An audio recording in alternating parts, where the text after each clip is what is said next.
1க்குள் முன்பள்ளிகளை பதிவு செய்தல் கட்டாயம். கோப்பாய் விபத்தில் 2 இளைஞர்கள் பலி. யாழில் நள்ளிரவு வீடு புகுந்து நடத்தப்பட்ட சம்பவம். பீதியில் உறைந்த மக்கள். மேற்கு வங்கத்தில் மலர்ந்த தாமரை. 15 ஆண்டுகால மம்தாவின் ஆட்சிக்கு முடிவு.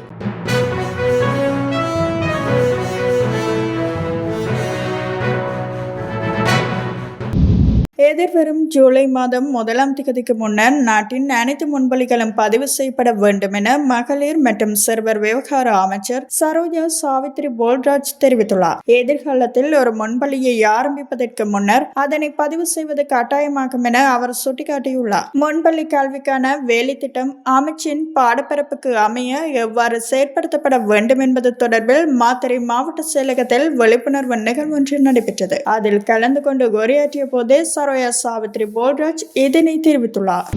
யாழ்ப்பாணம் கோப்பாய் சந்திக்கும் பிரதேச செயலகத்துக்கும் இடையில் நேற்று நள்ளிரவு இடம்பெற்ற மோட்டார் சைக்கிள் விபத்தில் 2 இளைஞர்கள் உயிரிழந்துள்ளனர். அவர்கள் பயணித்த மோட்டார் சைக்கிள் வேக கட்டுப்பாட்டை இழந்து வேடியொன்றின் மதிலுடன் மோதி விபத்துக்குள்ளாக்கியுள்ளது. குறித்த இளைஞர்கள் யாழ்ப்பாணத்திலிருந்து பருத்தித்துறை நோக்கி பயணித்த போதே இந்த விபத்து நேர்ந்துள்ளதாக குறிப்பிடப்படுகின்றது. சம்பவத்தில் கரவட்டி வடக்கைச் சேர்ந்த 22, 24 வயதுடைய இருவரே உயிரிழந்துள்ளனர். இருவரது சடலங்களும் பிரேத பரிசோதனைக்காக யாழ்ப்பாணம் போதனா வைத்தியசாலையில் வைக்கப்பட்டுள்ளது. இந்த விபத்து சம்பவம் தொடர்பாக கோப்பாய் போலீசார் விசாரணைகளை முன்னெடுத்து வருகின்றமை குறிப்பிடத்தக்கது.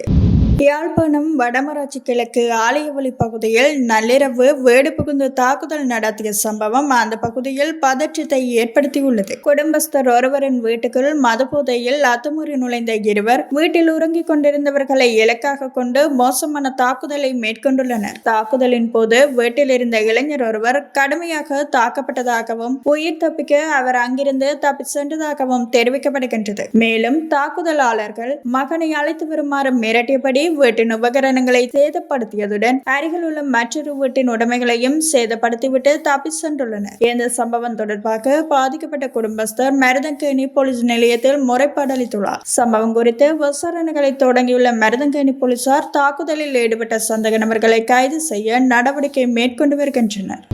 மேற்கு வங்கத்தில் ஆளும் திரிணாமுல் காங்கிரஸை வீழ்த்தி ஆட்சி அதிகாரத்தை பாஜக முதன்முறையாக கைப்பற்றியுள்ளது. முதல்வர் மம்தா பானர்ஜியின் 15 ஆண்டுகால ஆட்சிக்கு முடிவுரை எழுதி அந்த கட்சி மாபெரும் சாதனை படைத்துள்ளது. மேற்கு வங்கத்தில் மொத்தமுள்ள 294 சட்டசபை தொகுதிகளுக்கு கடந்த 23 மற்றும் 29 இரு கட்டங்களாக தேர்தல் நடந்தது. முறைகேடு நடந்ததாக எழுந்த முறைப்பாட்டின்படி தெற்கு 24 பர்கானாஸ் மாவட்டத்தின் பால்டா தொகுதியில் மட்டும் எதிர்வரும் 21 மீண்டும் வாக்குப்பதிவு நடக்கின்றது. இந்த தேர்தலில் ஆளும் திரிணாமுல் காங்கிரஸ் எதிர்க்கட்சியான பாஜக இடையே பலத்த போட்டி நிலவியது. இந்த நிலையில் சட்டசபை தேர்தலில் பதிவான வாக்குகள் நேற்று எண்ணப்பட்டன. தொடக்கத்தில் இருந்தே பாஜக அதிக தொகுதிகளில் முன்னிலை பெற்றது. ஆளுங்கட்சியான திரிணாமுல் காங்கிரஸ் கடும் பின்னடைவை சந்தித்தது. ஆட்சி அமைக்க பெரும்பான்மைக்கு 148 இடங்கள் தேவை என்ற நிலையில் 200க்கும் மேற்பட்ட இடங்களில் முன்னிலை பெற்று பாஜக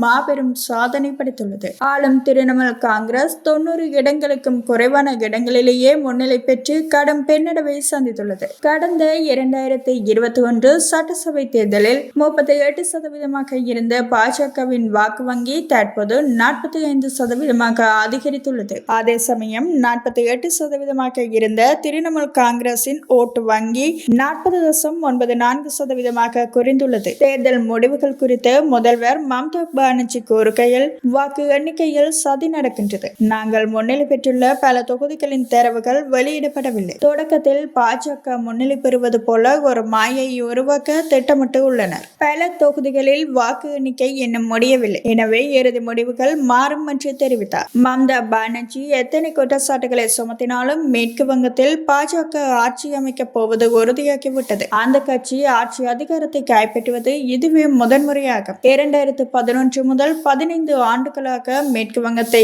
ஆளும் முதல்வர் மம்தா பானர்ஜியின் ஆட்சிக்கு பாஜக முடிவுரை எழுதியுள்ளது.